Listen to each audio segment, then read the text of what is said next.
c'est de la poudre de perlimpin. Je te demande pardon. Ça va bien se passer. Oui, peut-être. Toi là-bas, tu te la fermes, personne t'a parlé, tu te la fermes, tu te la fermes. Bizarre. Oh, alors... République, c'est moi. Où est-ce qu'il trouve toute cette énergie ?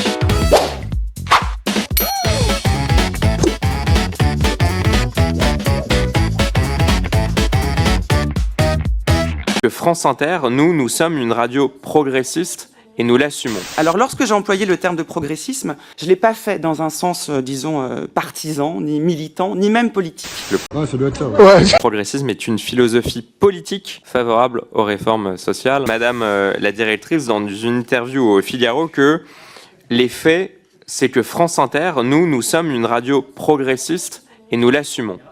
J'ai posé des questions à la présidente de Radio France et vous conviendrez que sur les obligations qui s'imposent à la loi Léotard, qui sont, je le rappelle, des objectifs à valeur constitutionnelle, d'honnêteté, d'indépendance, de pluralisme, en gros de neutralité, le progressisme est une forme d'identification politique, au même titre d'ailleurs que le conservatisme. Est-ce que vous n'avez pas l'impression, en tant que directrice de la première chaîne de Radio Publique, Radio France, est-ce que vous n'avez pas l'impression de vous être mise en quelque sorte hors la loi sur cette obligation d'indépendance, d'honnêteté et de pluralisme, en expliquant que France Inter devait être une radio progressiste? Monsieur le rapporteur, j'indique parce que les collègues l'ont rappelé, ça permet de clarifier les choses. Cette commission d'enquête a été créée au titre du droit de tirage du groupe UDR. Non mais laissez-moi. Il y a eu. Je termine. Bon. Je suis en pleine disgrâce. Mais vous ne pouvez pas savoir à quel point je m'en fous. Je m'en balance, monsieur Blanc. Je m'en tamponne. Est-ce que je peux terminer mon propos? J'ai écouté le rapporteur, j'ai laissé finir pour pas l'interrompre. Ça se passait très bien jusqu'à maintenant. Je n'ai pas interrompu le rapporteur. Oh my God! Wow! J'apporte une précision qui aurait dû durer 5 secondes pour que Madame la directrice puisse répondre au rapporteur et qu'on avance. Je précise simplement que la commission d'enquête a été créée au titre du droit de tirage du groupe Horizon, que chaque groupe politique peut créer une fois par an une mission d'information ou une commission d'enquête, et que certains groupes politiques de cette Assemblée n'ont pas approuvé la création de cette commission d'enquête. C'est simple, point. Madame la directrice, maintenant vous pouvez répondre au rapporteur. Concernant l'emploi du mot progressisme, je vous remercie, monsieur le rapporteur, de poser cette question, puisque j'ai vu à quel point ce mot avait suscité, disons, des malentendus et de nombreuses reprises. Je crois que nous ne mettons pas la même signification à ce terme, le mot de progressisme, que vous opposez à conservatisme. Il me semble que vous l'entendez dans un sens très politique. Je rappelle qu'en tant que directrice d'une radio publique, ce n'est pas mon rôle de donner une ligne politique, idéologique ou même morale, d'ailleurs. Les cons, ça ose tout. C'est même à ça qu'on les reconnaît. À France Inter, ce n'est pas dans ce sens-là que je l'entendais. Le mot de progressisme a une histoire culturelle, une histoire intellectuelle. Ses significations varient selon les pays où on l'emploie.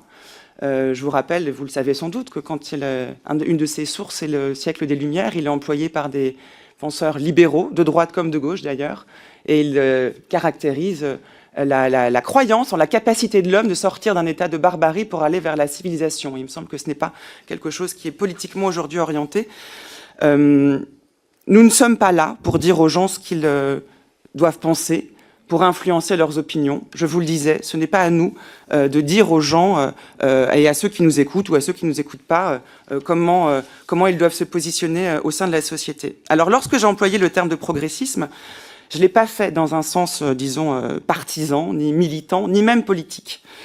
Je l'ai employé dans un sens qui serait plus culturel. Et j'entends par là la définition du service public qui consiste à être attentif aux évolutions de la société, au débat contemporain. Ce n'est pas une ligne idéologique, c'est une ligne éditoriale qui est tout à fait fidèle à ce que nous devons être aujourd'hui. Très concrètement, je me permets de développer ce point parce qu'il me semble que c'est vraiment important. Quand j'emploie le mot de progressisme, c'est donc plus une méthode qu'une idéologie. Nous avons pour vocation d'accompagner les évolutions de la société, je vous le disais. Pourquoi employer le mot de progrès? Vous allez me dire, mais dans progressisme, vous voyez bien qu'il y a une connotation politique que vous ne pouvez pas ignorer. Je faisais référence au progrès, disons, des savoirs que nous devons accompagner. Nous devons donner accès aux connaissances les plus récentes en sciences, en économie, en histoire. C'est notre mission que d'éclairer le débat par les faits et par l'expertise. Je ne peux pas passer sous silence non plus le progrès technique. nous devons adapter nos formats, nos supports, nos modes de narration à un public qui évolue, sans jamais renoncer à l'exigence. Nous devons être accessibles et ambitieux, et le succès de nos formats numériques en témoigne. Et enfin, en effet, c'est vrai, le progressisme peut renvoyer à un progrès social au sens républicain. C'est notre rôle de donner la parole à toutes les composantes de la société, y compris à celles qui l'ont le moins. Nous devons permettre aux citoyens de comprendre le monde dans lequel ils vivent et de se forger une opinion.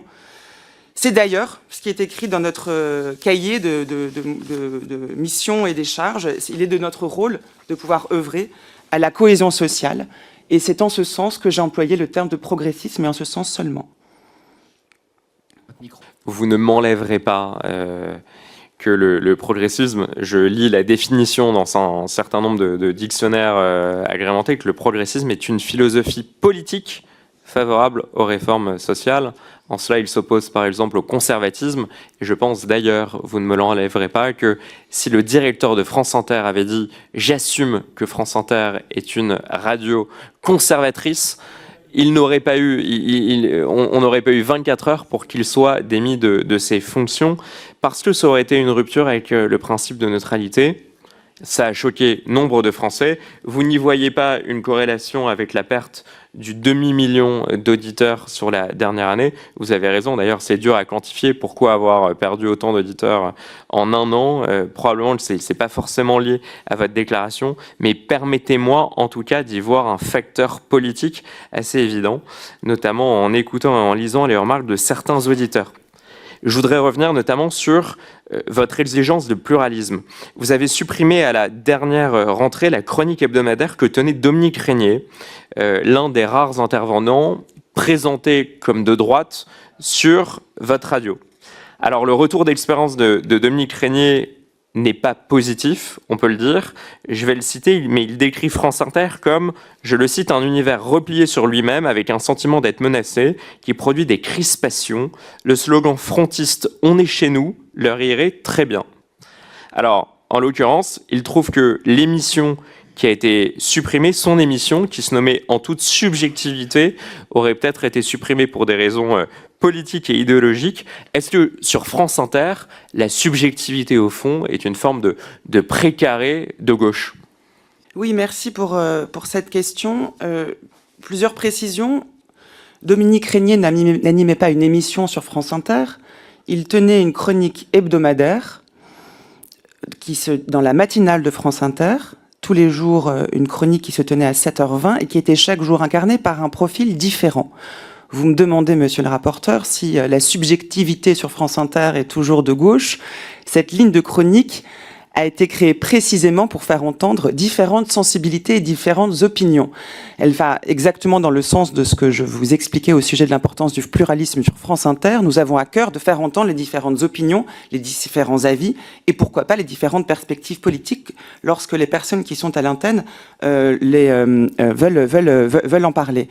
En toute subjectivité est une ligne de chronique qui a été créée il y a quelques années, avant même mon arrivée sur France Inter, et qui avait l'avantage de faire entendre chaque jour des personnes qui ne travaillaient pas directement sur France Inter, qui venaient d'un média ou d'un organisme différent, et qui pouvaient venir exprimer une position sur un sujet d'actualité. Vous citez Dominique Régnier, il y a également Alexandre Devecchio qui a tenu cette chronique pendant une saison, Guillaume Roquette également l'année précédente, entre autres personnes. L'année où Dominique Régnier a tenu sa chronique, il n'y a pas eu d'incident particulier, il tenait le micro chaque semaine, j'échangeais régulièrement avec lui, il ne m'a pas paru qu'il était particulièrement malheureux à ce micro. Et ce n'est pas cette chronique et la participation de Dominique Régnier qui a été interrompue, c'est tout simplement la ligne qui s'appelait En toute subjectivité qui m'a paru caduque. Car lorsque j'ai pris mes fonctions en 2022, nous avons créé un rendez-vous de débat, également dans la matinale, cette fois-ci plus long, de 15 minutes, car il me paraissait pertinent que ces opinions qui viennent s'écouter, échanger, se contredire chaque saison, puissent avoir du temps pour s'exprimer et puissent surtout être exprimés de manière contradictoire. Ces espaces de débat se sont très bien installés au sein de la matinale. C'est ce que les chiffres montrent, qu'il y a une appétence pour cet espace de dialogue, puisque c'est un lieu où on peut entendre deux personnes qui ne pensent pas du tout pareil et qui sont capables d'échanger pendant 15 minutes avec respect, civilité et surtout en argumentant. Et c'est là une valeur ajoutée du service public à laquelle je tiens énormément. Ça nous a permis d'entendre différents intervenants qui viennent plus ou moins régulièrement à l'antenne. Si je prends les exemples les plus récents, mardi dernier, vous avez pu attendre notamment Mathieu Boccoté qui est venu débattre avec Gilles Gressiani au micro de France Inter. C'est pourquoi cette ligne de chronique qui s'appelait En toute subjectivité s'est arrêtée à la rentrée. Elle est désormais, il me semble que l'espace de débat joue désormais, et très bien d'ailleurs, ce rôle d'expression de différentes opinions sous un mode contradictoire qui me paraît plus fécond. Je voudrais rebondir sur votre réponse. Vous expliquez que pour justifier à Dominique Régnier son retrait de l'antenne, vous lui avez dit « Il n'y a plus de problème de pluralisme sur France Inter ». Je voudrais revenir sur ce point-là parce que quand je lis certaines études, notamment celle qui a été publiée par Le Figaro en juin 2024 par l'Institut Thomas More, eh bien, on a l'impression, malgré tout, et ça a l'air d'être assez indéniable, qu'il y a de sérieux problèmes de pluralisme sur votre antenne. Ils ont étudié l'ensemble des intervenants sur France Inter. 7% se qualifient ou peuvent être qualifiés de libéraux et conservateurs, 27% libéraux et progressistes, et 32% socialistes et progressistes. Le 28 novembre dernier, Le Figaro republiait une nouvelle étude de ce même institut, et je cite le constat qui a l'air sans appel, 66% des chroniques de France Inter seraient orientées à gauche, 6% seraient orientées à droite, soit un rapport de 1 à 10.